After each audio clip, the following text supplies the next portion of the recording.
Hey, good afternoon, everyone, and welcome to today's webinar. I'm here with a couple of guys on our team, Nathan Caldwell from our marketing department and Randy Crockett, our chief financial officer here at Raven. So before we get started, as some quick housekeeping, if you're not familiar with Raven Automation, just take a moment to just tell you a little bit about who we are and what we do. Raven Automation is essentially your provider to help get your AI and automation initiatives off the ground. We work in a variety of tools like Roost, Power Automate, Claude, ChatGPT, you name it, our team can pretty much support it. With that, let's jump into today's topic, the top 5 best uses of AI in B2B apps and which tools are getting AI right. With that, I'm going to hand this over to Nathan. As I said, Nathan's from our marketing department. And I think he's got a few things that he wants to show us today. So Nathan, for someone like myself who writes much better code than I do marketing content, why don't you show me how you're using some AI today?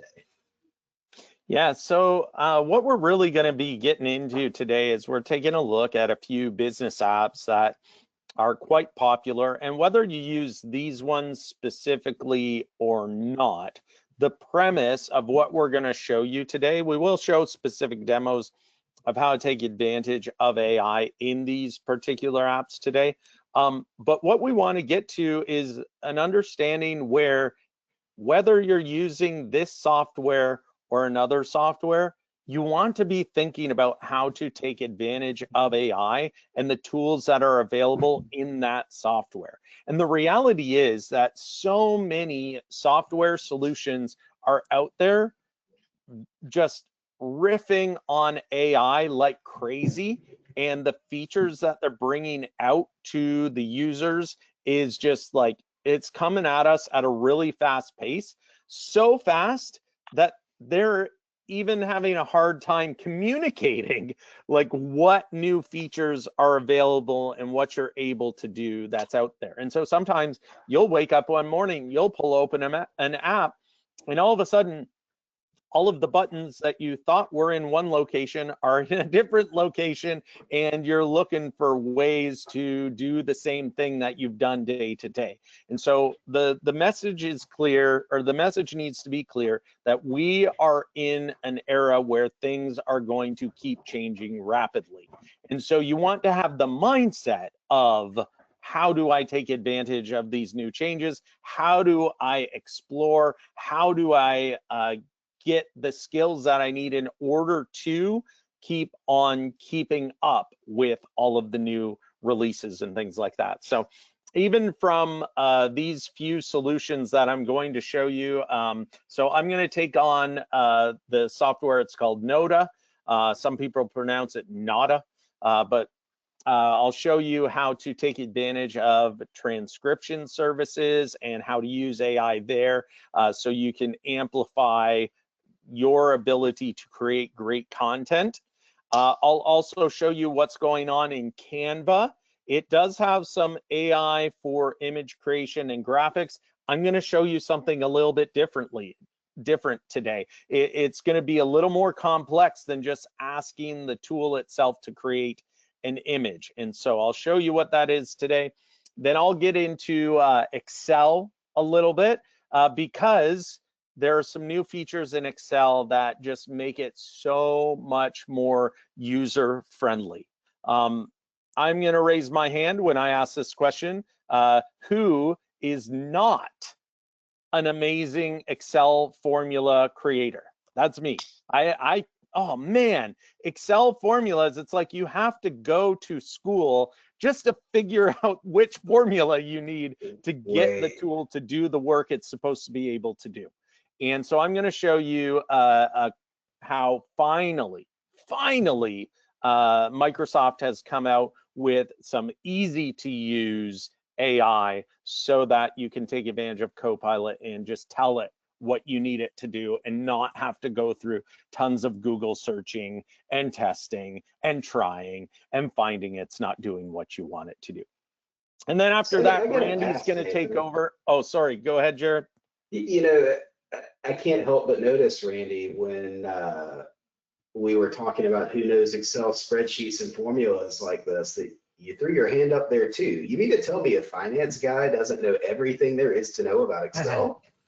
I do not. That's exactly one of the really big benefits of AI is, I use Excel on a daily basis. I have lots of large Excel files, but, I'm sure as Nathan goes through it, you don't need to be an Excel expert anymore. You can really do it with AI, and it knows far more than even I know on how to get into the nitty gritty and really produce kind of what you're looking for without having to spend hours. Okay, now how do I do that formula again? Or what's that process?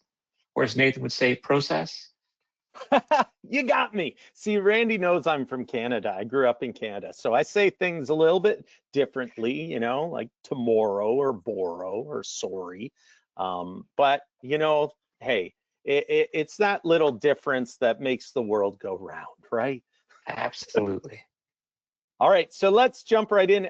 And so, Randy, I was just kind of about to toss the mic to you. Give people a heads up on what you'll be covering in your demos. Yeah, really building on kind of the foundation you set. The tools that we use today are continuously and just regularly evolving with the AI and AI frontier that's hitting us on an everyday basis. So many of you have probably heard of Bill.com. They are a prime example of digging into the AI universe, some of the tools and functions there. We'll get into that a little bit. Then I just want to step back and just look at some of the tools that we use every day. I just recently came across some functions and features in Copilot. I'll kind of go over that. And then just, using Claude and some of the tools right inside your browser. And what can you do with that to enhance your day-to-day operation in life? Awesome. Absolutely. So appreciate that. And so let's jump right into it. Hey, everyone, if you're in this and you have some questions, we do have our Q&A open here in GoToWebinar. Jared's going to be actively watching the Q&A. So if something comes in and he finds a spot to interrupt us and get those questions asked, please feel free to get interactive. Now, this isn't meant to be an exhaustive webinar where we're showing you everything to do in every one of these solutions with AI, but we are going to show you some of our faves, and we want to also encourage you that this is meant to spark some excitement, spark some interest, get you out there exploring as well, but do it safely. So you don't want to be sharing sensitive data out there. So here we go. Let's start with Noda. And for this one, I'm just going to jump through and show some screenshots. When I move into the Canva example in the Excel, I'm actually going to be in the software. But what I want to show from Noda is it's about $98 per year for the membership. And the way that I recommend using it is to get, this is for transcription services. And so whether it's going to be this webinar that we're recording, that we're going to upload the recording into Noda to get an effective transcript. But what I want to show you is you can use it for any video recording. You could have a meeting that you record and you upload here and you get the transcript. The cool thing about this is that you can get multiple outputs from Noda that become extremely helpful in doing multiple different tasks within your organization. And I'll get to those in just a moment, but I want to key in on some actual step-by-step things you'll want to do with this in order to get effective output. And so loading the transcript in, then from there, you would want to select how many people are in the video. And you can see that down there at identify speakers, the two-person meeting. So then I would upload and transcribe it. It would do the work to transcribe it. It would let me know when it's ready. And then at the end, it gives you a preview of the script, of the transcript, and it assigns it speaker 1 and speaker 2. From there, you can apply to all speaker 1, whoever it is that's speaking. So when we do this video and we load it into Noda, we're going to tell it that there's 3 people in the meeting. Jared was the first one to speak, so it would identify him as speaker 1, and I could select Jared's name, speaker 1, and then say assign to all speaker 1. And then throughout the transcript, every time speaker 1 speaks, which is Jared, it's going to assign his name to it. So that's very powerful. That's very powerful, because then you're getting your internal content that your team is producing, just like our team is producing this webinar, and you're associating whatever is said by that individual to that individual. And that is powerful for creating content afterwards. And so what we end up doing is also taking the transcript and using AI to create blogs out of the topic. And then it can reference the specific things that are said from our team. Now that's one use. Another use would be if you're recording meetings or even an interview. So if I called a meeting with Jared and Randy and I said, hey, we have some new offerings coming out from Raven Automation that we're excited for our customers to know about. I need you to both just tell me everything we need to know. And I hit record on that meeting and they share all of the details. And then I can use that transcript, load it in, assign who the speakers are, and then take that transcript, load it into AI and ask it to craft a Q&A log of the FAQs, the most asked questions that might come up from the new offering that we're presenting. And then if I load it, if I save it in SharePoint or I save it in OneDrive, and our instance of Copilot has access to that, well, then I can open it up as well to anybody on our team who's speaking to a prospect or to a client who needs to know about this offering. They can go to Copilot, they can ask questions of Copilot, and Copilot can find that document, find those answers, and source it up to them. So multiple use cases of taking your internal content, your internal people, interviewing them, meeting with them, or recording webinars like this, and then getting into a very powerful transcription service, much like Noda, and getting it pulled out into a Word doc that is transcribed. Now, what I want to show you too is that's just a couple of use cases. What I also want to show you, so we talked about blogs, we talked about company-specific searchable database so that people can get answers to the questions they have on a given topic. And this is, I want to just make another point here, that this is very powerful because it is much easier and realistic for me to put 30 minutes on the calendar with Jared and Randy and record a meeting with them and get a transcript and get my questions answered, rather than go through a long process of publishing documents of those Q&A. You know, like I would find that it would take a lot longer to get on Jared and Randy's calendar saying like, hey, can you guys each draft up a Word doc that covers all the questions that you can predict that somebody would ask, rather than 30 minutes, let's sit down, I'm gonna hit record, start talking, cameras rolling, let's get through this info. Let's get it all from your head out onto this video. So huge, huge, huge advantage for documenting and capturing what we often call tribal knowledge that people are keeping in their heads, and getting it out into searchable documents for your teams. The third thing with transcripts that is powerful, okay? Who knows what the biggest search engine is in the world? Anybody? Jared, Randy? ChatGPT. Pardon? ChatGPT. I love the humor. It has historically been Google, because it's a search engine, but yes, ChatGPT is coming up the ranks.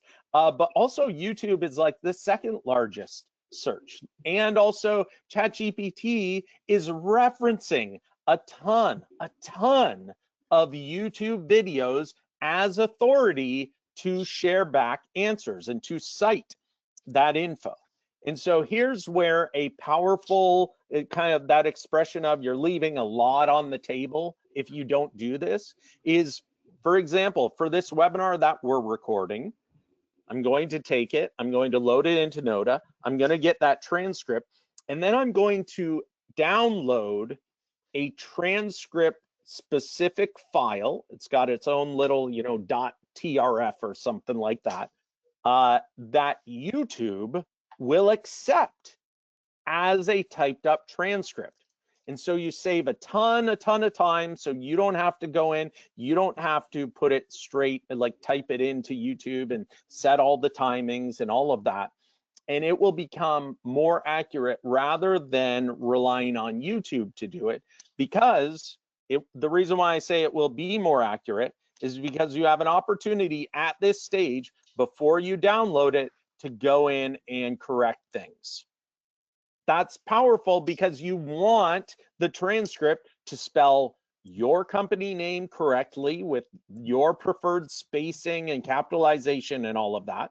You want it to also capitalize and spell correctly any brand names that you bring up, whether it's ChatGPT or Microsoft Copilot or anything like that, because then it is going to, when people Google for it or they search for it or they ask ChatGPT about it, if your transcript is accurate and it has the correct spelling, then you are going to show up better in those search results. And so you want your transcript to be accurate. You have the opportunity to edit at this stage before you download it, but then you can upload that transcript.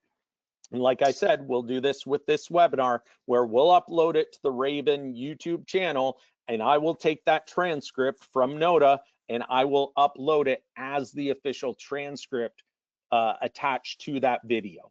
And so now it becomes all of our text, everything we're saying right now. If I say ChatGPT 100 times during this webinar, it's going to be like, whoa, this video is really chock full of stuff about ChatGPT. We bet if somebody's looking for stuff about ChatGPT, we better source it.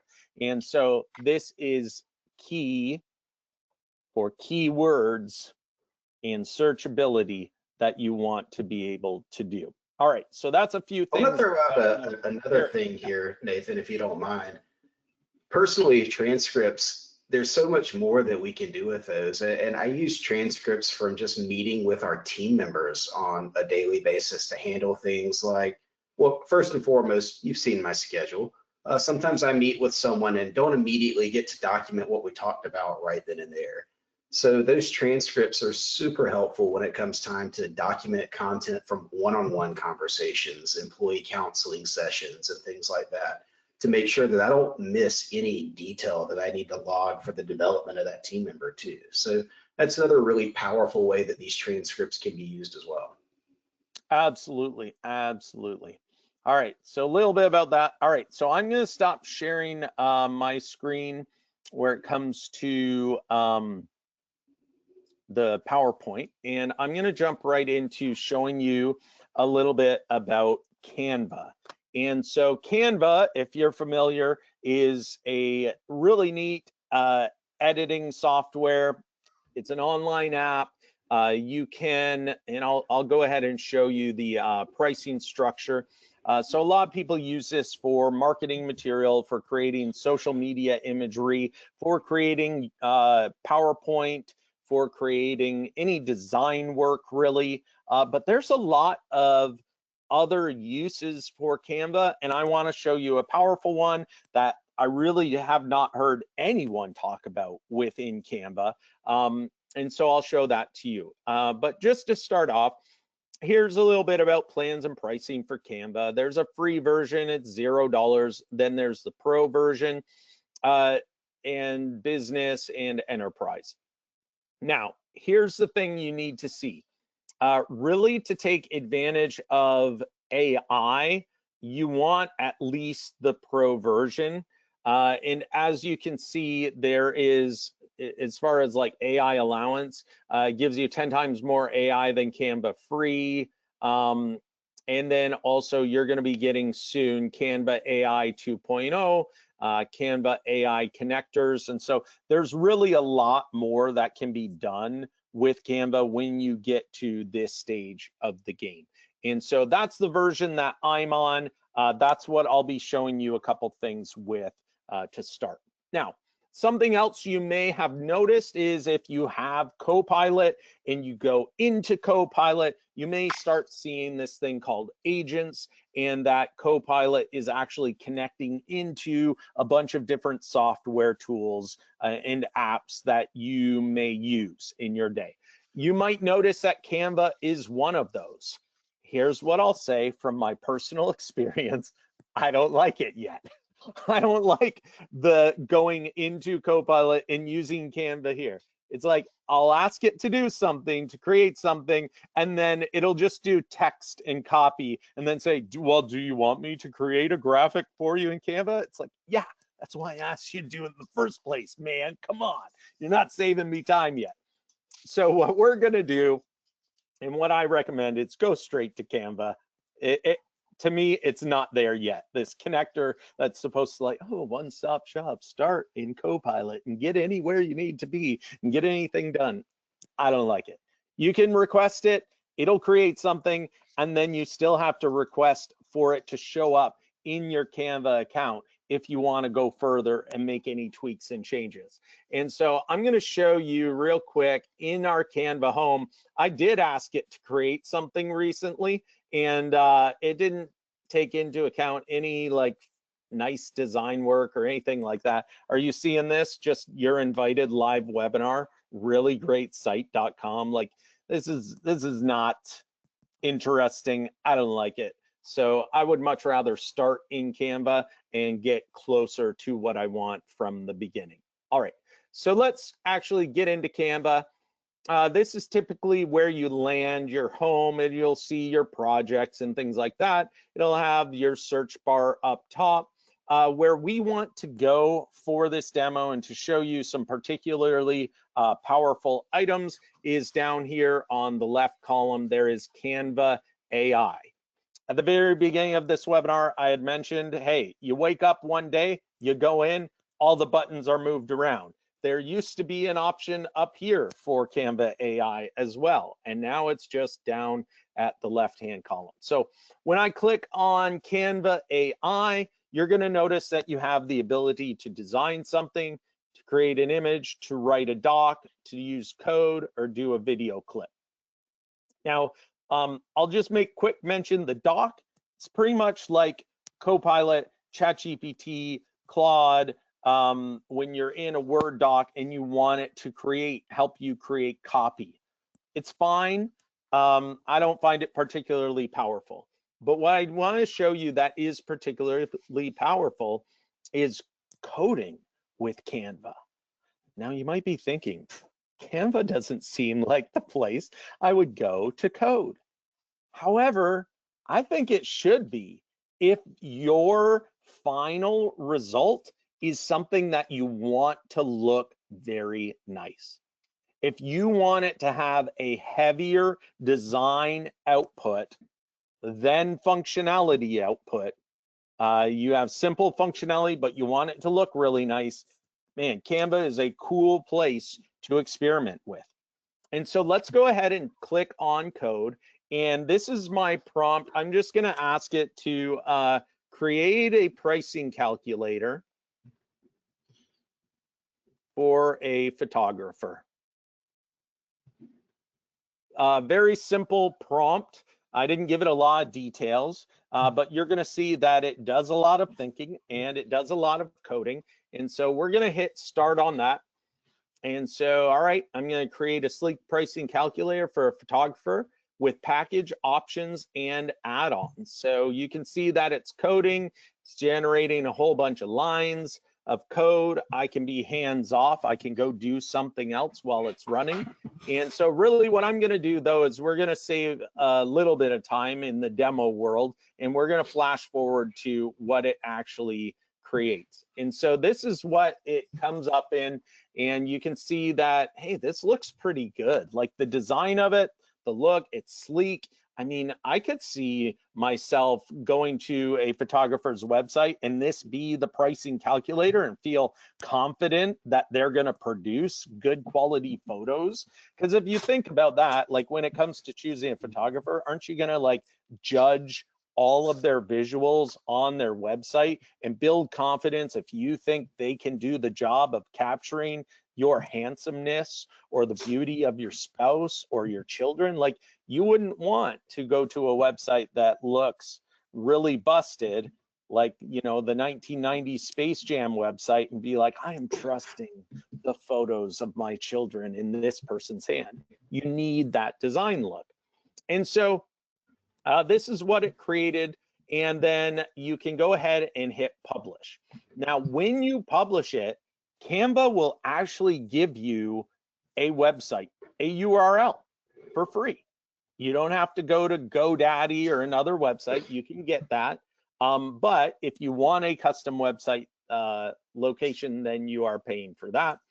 And look, I'm going to go ahead and click on the show code button so that if you are a coder and you want to make changes to the code, you can click over to that and you can see all of the code that's used to create this. But they also allow you to use plain language in order to change things. And so what I want to show though is, you know, for demo's sake and for time's sake, I'm going to be happy with what they showed me and I'm going to publish it. And I did this earlier and I got the website. And so this is actually the website that it created for me. And so I can select the mini session. Maybe I want drone shots as well. And so all of a sudden there's my quote, but guess what? That didn't do anything for me. Like, it gives the customer a quote, but it's not taking them anywhere. It's not allowing them to say, yes, I agree to the quote, or I want to use this photographer. So here's what I want to do. I want to go back in to where it was first prompted and built. And I'm going to add another prompt in there for it to change some things. So I'm saying add a request session button. Have the request session button open the user's preferred email browser and populate the email with the entire summary of what the customer is requesting. Fill in the to address to be, and that's my Gmail address, and fill in the subject to be photography session request. All right, so that's what I want to happen. I want it to add a button at the bottom that says request session, and I want it to open up an email that already populates everything that that person just selected. So I'm going to hit submit to that, and it's going to think. And so it's thinking and thinking. And the power of this is thinking about how, like we talked about this at the beginning of the webinar, how can you keep using AI? What can you do to make things easier? With this effort, it's what can I do to make things easier for the people who visit this site and use that. Okay, so there's the request session button. It came to the bottom, and let's go ahead and click on it. Oh, and it won't do that because it's in the, oh, there we go. Popped it up. Okay, well, it said 0 because I didn't select anything. But look, it did pre-populate my email address. It did pre-populate the subject, photography session request, and then estimated total here. And then look at what else it filled in though. Please let me know the dates and times available for this session. So the client is sending this email to me, the photographer, and saying like, hey, here's what I want to do. Let me know the dates and options. But obviously I messed up and I didn't do the time. So let's try this again, okay? So we're going to select the mini session. We're going to select drone shots. I want some sweet drone shots while we're getting our photos taken. And then I'm a photography diva, so I know I need some extra hours above and beyond that package. So let's go ahead and request that session again. Boom, it popped up. Look at how quick that did it too. Extra hours 3, total 810. It got all that info right. Let me know the dates and times available for this session, and then you would hit send and you'd get that info. So just a few quick things there. as far as Canva goes. And now I want to jump over. Any questions or thoughts or reaction to the whole Canva stuff, guys? Yeah, I mean, I think that's a great example of just some quick, easy wins. You're doing some quick vibe coding to kind of put a kind of a minimal viable product out there that you can, use. And it really leads right into kind of the next session we have coming up next month is vibe coding, right? And should we be vibe coding? And what are the benefits? What are the risks?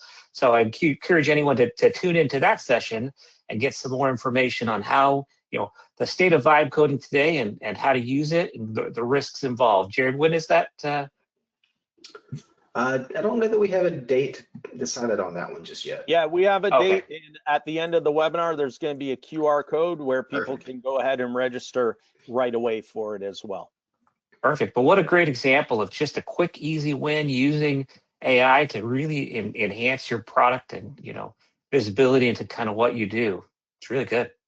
Yeah, and even if you don't want to take it on yourself to get hey, I like that, I want it on my website, I'm nervous, I don't know how to take it and get it over there and all that sort of stuff, I'm going to meet with my web designer and show them, hey, when I ask you for a pricing calculator, this is what I want.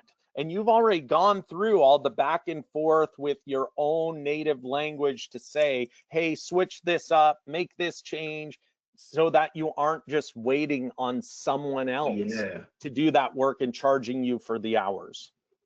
With a little bit of copy and paste of, hitting that show code, copy what's there into a notepad file, you can send that to your web developer and they'll already have the code that you're looking for right there that they can look at, improve, incorporate into your existing site. So pretty powerful. No idea that Canva had that feature. Well, I'm glad to knock your socks off, Jared. All right, let's move into Excel and what's going on with Copilot here in Excel. So these are going to be a couple of micro demos, but to me, these are so fantastic now because I've dealt with this same problem so many times. And this is fake data, but you can see that it is typical data of sometimes what you would get from an event or a registration of an in-person event or a conference. Jared, what are some of the conferences that Raven goes to? Let's see. We're usually at Right of Boom in February. We go to the Flow conference every summer. We've got MSP GeekCon that we'll be at next month. Yeah, and so you go there, people stop by the booth, you have great conversations, and at these events, you say things like, hey, can I scan your badge?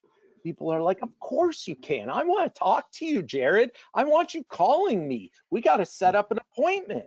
And then you get home and you download all of the badges that you've scanned. And it comes to you in this weird Excel spreadsheet of just one column of first name, last name, city, and state. And it probably would even include phone number and email and all that sort of stuff, right? And you're like, ah, great. Now I have to go through and I gotta separate the first name from the last name, from the city, from the state, and do all that work. Now, before we talked about, hey, you gotta be an expert in Excel formulas. And even the Excel formulas, though, have some nuance that can be really tricky and frustrating. Because sometimes when it comes to copy like this, the formula requires a pattern, such as, oh, I can separate it for you, Nathan. And it teases you a little bit, yeah, I can totally do that. But you have to show me that there's a comma or there's a space between the info you want to separate. And so it works okay for the first one, Emma, space. Okay, that's first name. It'll split it into one column with my formula. Or then Rodriguez, space. Great, last name is taken care of. Austin, space. Okay, city's taken care of. And then Texas. Okay, that one worked. But then we get into a place called Cedar Rapids, a two-word city. And all of a sudden, if there's a space between Cedar and Rapids, you're getting errors in your because of that formula. And it's going to go first name space, last name space, Cedar as the city space, and then all of a sudden error or Rapids as the state. And you're like, nuts. Now I have to go back through and edit all this.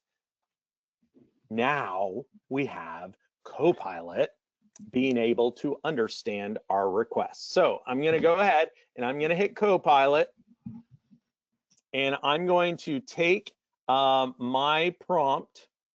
That's super simple, plain language. I didn't have to do any Googling to get this formula.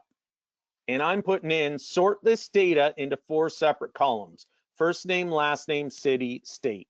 And I'm going to say go. Oh, it feels so good to be able to do this finally, because there are many times where I've sat with data in an Excel spreadsheet before needing to load it into a CRM, you know, and like HubSpot or whatever, and having so many errors. And so it's taken a minute, but man, not as long as it would take me to have to go through this and even correct the errors. Oh, and look at what it did for us. Look at what it did for us. There's a column with first name, last name, city, and state. I even like that it bolded the headings of first name, last name, city, and state. Now, here's what it also did. Okay. Note, the city names appear exactly as they were in the original data.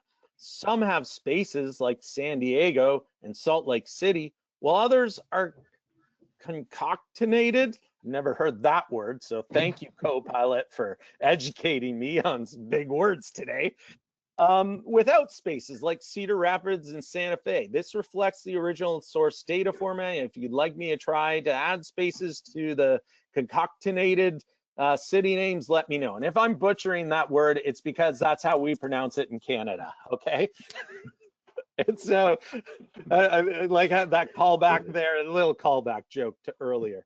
All right, so yeah, fix the city names. I'm going to just tell it that. And I love that it noticed that. Okay, so let's continue without saving. I don't want to save it yet. So Nathan, Copilot's going to think. Can you zoom in on that a little bit more so we can see the details a little bit on that?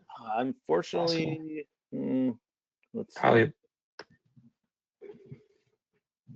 This is major. You know, historically, a lot of LLMs really struggled with processing data inside of a spreadsheet. They were great with Word docs, PDFs, and things like that, but working with spreadsheets was always a pain point for a lot of LLMs. So seeing this functionality now just kind of really shows how much advancement that we've seen in AI in a really short period of time. Mm-hmm. And look at what it did. So it said the city names have been fixed. Here's a summary of the corrections made. Cedar Rapids is now Cedar space Rapids. Grand Rapids is now Grand space Rapids. And that's awesome. It even got this one right. Port St. Lucie. Like, we really tried to throw one over on Copilot here by giving it a 3-word city name. So that's a real quick look into this, that Copilot can take plain language requests within Excel and formulate it.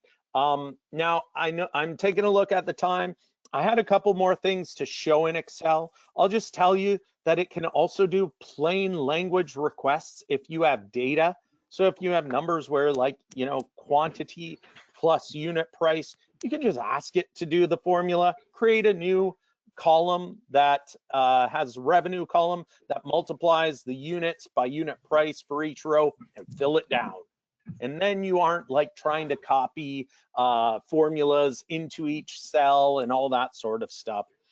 You can also do some more deep reasoning if you do this. And so I'm going to show you one other thing rather quickly. If you go to the actual Copilot, so copilot.com or Microsoft365.com, you're going to get the Copilot chat window as your landing where you're going to be. And then you can go to, remember I showed you agents before and I said, on the Canva agent, but not so much on the Excel agent.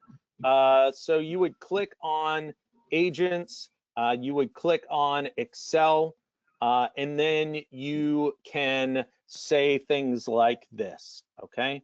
I'm gonna get my prompt here. I'm a sales manager trying to understand our sales performance, analyze this data and show top sales by product line. And then I'm gonna actually upload a spreadsheet here. And so this is a Excel spreadsheet of candy sales, raw copy. So it's just all kinds of data. I'm gonna open it, I'm gonna load it. It does a good job to let me know that it's going to be added to OneDrive. That's helpful to know if I'm like dealing with sensitive data and I don't want it loaded there, then I get that warning, but let's hit go.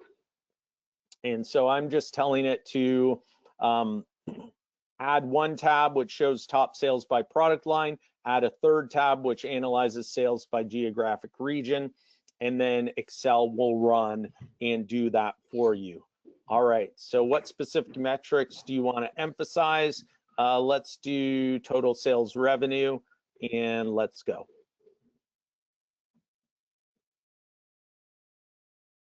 So it's going to think for a bit, making sure that it understands my request, pulling things together. So I think the only thing that's missing right now that Copilot really needs to jump on is like your preferred hold music. Because some of these times you will be waiting a little bit. And if you can like say, oh yeah, kind of like when you get on certain roller coasters now, you can like choose or select which rock song you want to be playing in your speakers while you ride. I think that's what Copilot needs to bring out next. Well, while this is running, I'll point out another really nice use case is, what if you're working with an Excel document that has thousands of rows and you've got contacts and company names, right? And you're really looking to merge all of those down into single companies. This is another really common thing that we see is you may have, Acme Corp listed as just Acme Corp with no period. They may have a period at the end.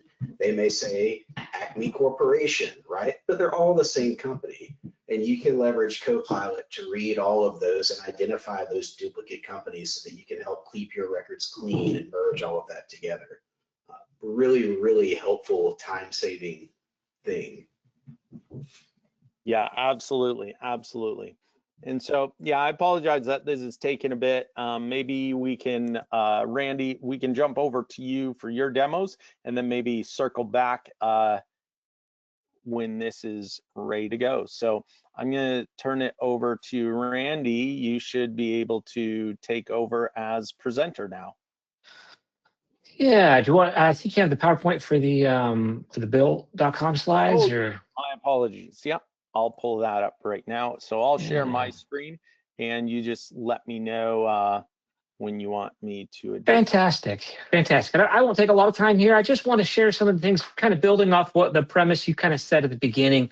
The tools that we use every day are constantly evolving with AI, and it's really impressive. One of the tools that we use on a regular basis, you've probably heard of this, is Bill.com. Bill.com is a powerful platform for paying your bills. It really speeds up your back office and finance team in regards to bill payment. They also have some other features and functions that are pretty helpful as well. They have a credit card company called Divvy, which can really speed up your expense management process. If you're looking into that, I'd highly recommend taking a look at that. But we use Bill.com on a regular basis.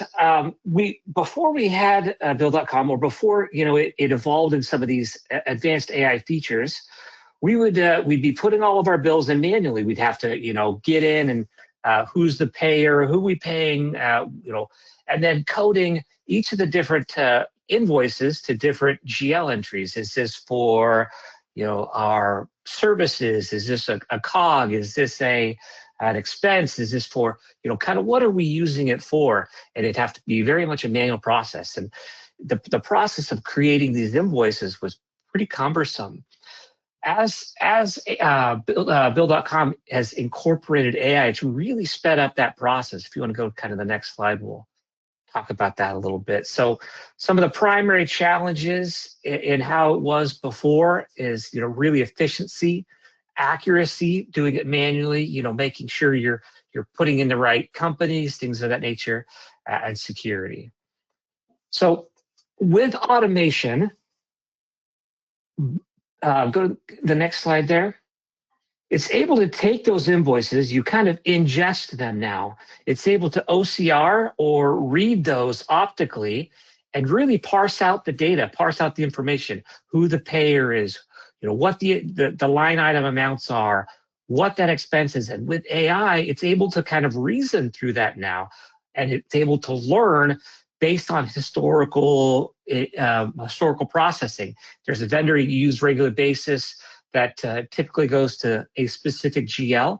It will ingest that, recognize the company name, recognize what the invoice is for, extract that data, and put it into the right category. Now, for those that have been around a while, like myself, who started with the beginnings of OCR, optical recognition, basically scanning and reading through that, it was a bit of a challenge. It would sometimes get it right. It was, really rudimentary at best.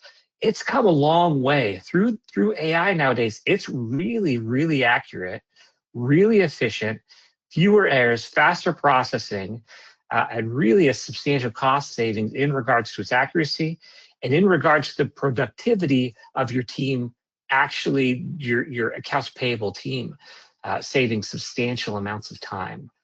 And so, Randy, just a real quick thing. It's my understanding that it used to be that you had to do this as a separate exercise in a separate app or solution. So you get like a PDF invoice, and then it's like, oh, let's put it into OCR, have it read, get the data it in a different way where it can actually read and edit. Then you put it back into your bill payment software. So now it's like cutting out the middleman, and it's doing this, but it's within the single process. And so again, big time savings and less jumping from solution to solution to try and solve this.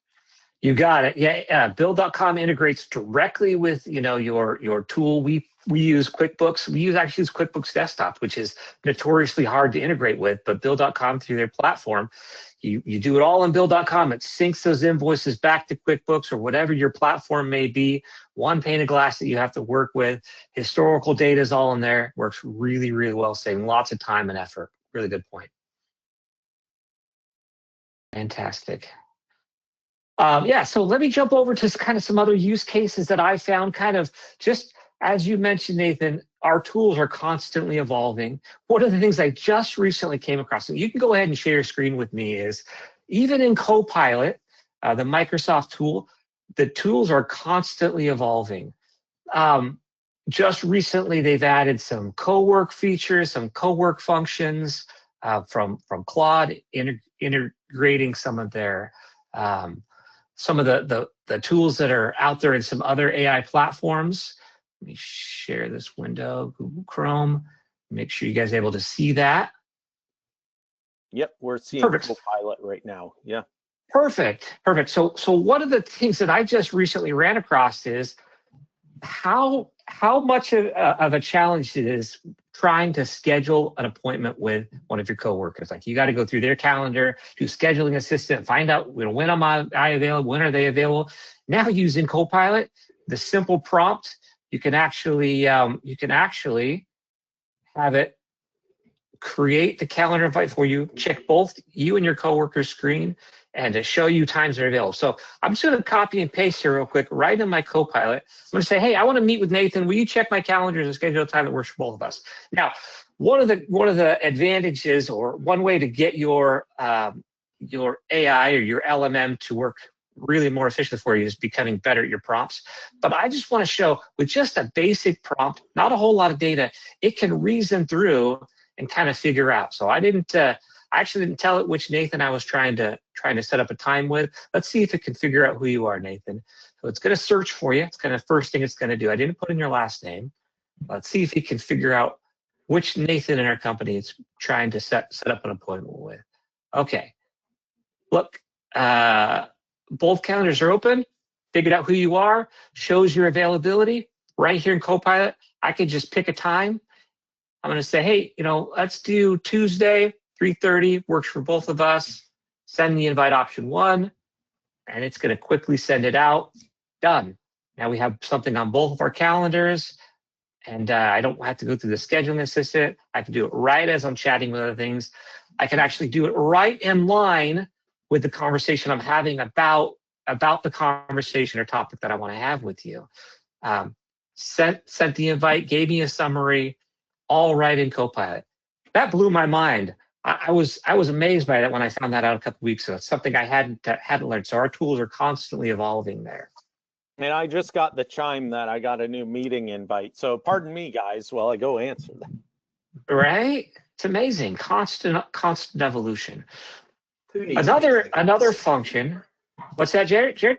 I said, who needs executive assistants anymore, right? Really, so much of it can be done right in our GPTs or our tools that we're constantly using on a regular basis. Absolutely. And just the thought process behind this, like, of course, in this demo, you're just showing like, hey, how do I find time with one person? But imagine you're having to do it's like finding time with one person. You could probably do it just as quick by looking at our calendars, right? Oh, there's a spot, I'll pick it. But if you're trying to schedule it with 12 people, then you got like a line and wait, that person's not available. This is so much quicker. Oh yeah. Well, and if you're chatting about it, you're trying to come up with your agenda. You're having a conversation. I use Copilot to come up with all my meeting agendas. So I've got the meeting agenda. I can say, hey, all right, now create the meeting invite with me, Nathan, and create this meeting agenda in that invite. It'll put it right in there, right? I don't have to copy it into my email and paste it. It's all right in the same flow that I'm using to build out my meeting agenda, kind of the things I want to talk about, my meeting notes, all that right there in one location. Makes it so much simpler. Another use case, another tool that I use on a regular basis is I use Chrome. A lot of people use different browsers, but in Chrome, Claude now has integration where you can actually interact with the page that you're working on. So I brought up a page here about MCPs. MCPs, are a very technical term for plugging your LMM or your AI tool into other tools to interact with. So I purposely brought up a really technical document. I'm not a super technical guy. You look through here, it's got all sorts of stuff. And I'm like, oh man, I really want to understand what an MCP is and what I can do with it. So by adding the add-on, the Claude add-on, I could just come to here and I could say, I'm just going to copy and paste my prompt in here. Again, it's a very basic prompt. The more specific you get with a prompt, the better output you're going to be. But even with just a basic prompt, hey, it's a very technical document. Will you break this down for me in simple, I even spelt that wrong, non-technical terms. You don't even have to spell correctly anymore. It kind of figures it out, which is good for me because I'm a terrible speller, if anyone knows me. So it's just kind of work through this. It's going to look at the plan. You could say, yes, I agree with the plan. This is just a basic use case scenario for this. It can get way more in depth. It's going to prove that plan. And I know I'm short on time here. It's got about 6 minutes left, but it's going to just read through this very complex technical document, about all these, responses and things like it's going to give me the big picture. Here's simple, plain English breakdown of what this could do. What an MCP is, it's a little helper, what the tool will do for you, breaks it down. I'm like, oh man, this is great. Now I want to share this with my team. And I just want to do it right from here. So I'm going to say, okay, this is good stuff. I need to send this to my team. Right? So it gave me that. I'm just going to say, okay, perfect. I love it. I want to share this with my team. Put together an email for me explaining how we can use this. Just approve this plan, or I can change the plan. I'm going to go through. I'm just going to create a quick email. I can continue to iterate on this further, right? I can say after this, I can copy this right to my email, send it out. I say, okay, this is great. Now I want to create a blog post on this. Create a blog post for you. It'll give me the plan. I can modify the plan if I want to. And And then it'll create me a blog post. I can just copy right in my blog post. I can continue to iterate off the information I can get from this page. Or I could say, hey, I want more articles on this. It'll actually search. It'll open a new window here in this kind of container, because it'll kind of keep it containerized so it doesn't have access to all my tabs. I can go on for this for hours, but fundamentally, it's just a really great tool for deep diving on the web, right in the tools you're already working with, continue to iterate, get more information, make that information useful in other ways. Now, Randy, I noticed that you're using the Opus model for this. Is there a particular reason you're using Opus versus, say, Sonnet? That's a great question. Now, Opus is a bit more expensive from a token standpoint. In other words, I blow through, but it's a deeper reasoning tool. It's a deeper reasoning. Sonnet would be great for this, or even Haiku. Some of the just basic tasks, you can use some of the other language models. I didn't want to get into that here. It's kind of deeper than, but there's different language models for different things. Opus is my go-to, just because it's a deeper reasoning modeling tool. It gives me kind of the best responses, although it is expensive from a usage standpoint. Interesting. Thank you. Yeah. With that, Nathan, I'll turn it back over to you. All right, the last thing that we want to do today, and I'm taking a quick look. I don't see any questions in the Q&A log, but we do want to offer a couple of things to you. We already mentioned a couple of times about our upcoming webinar on Tuesday, May 19th, and it'll be, the fan favorites, Randy and Jared, will be back on stage to talk about from idea to app, when to use vibe coding, when to call an expert. And so I want to extend that invitation for you to get registered for that live webinar right now. Click that QR code. And then Jared, if you want to say a word about contacting Raven Automation in general and how to engage with the fine folks over there. Yeah, absolutely. So thank you for throwing that QR code up there. If you're looking to figure out how to move forward with your business and really get your AI initiatives off the ground, I would just tell you to scan the QR code and book some time with us. We could talk about our AI Jumpstart program and what that enablement workshop looks like for you. Anyone that participates in that workshop will also receive a roadmap that they can apply towards their AI initiatives, whether you work with us after that fact or not. So check out the website, schedule some time to talk with us, and we'll be happy to fill you in on what we can do to help get your business moving forward. All righty, folks. Well, thank you so much for stopping by today and spending time with us. Randy, love being able to present with you. Jared, thanks so much for being our handsome host. Thank you guys for taking good care of us today. Made this webinar easy. Love it. Thank you, gentlemen. Appreciate it. See you guys later. See you guys.